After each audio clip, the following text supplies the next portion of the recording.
বাইরে রাখতে গেছি।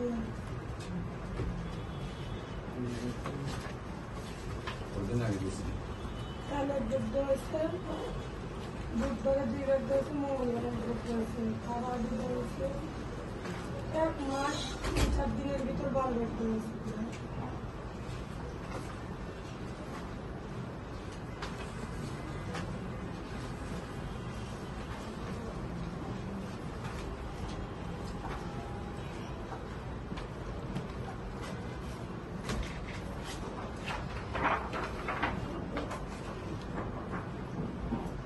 ব্লাড কমে যাচ্ছে না, জলটাকে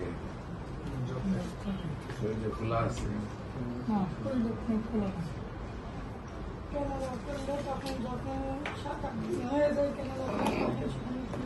বেশি অসুবিধা কি হয় শরীরে?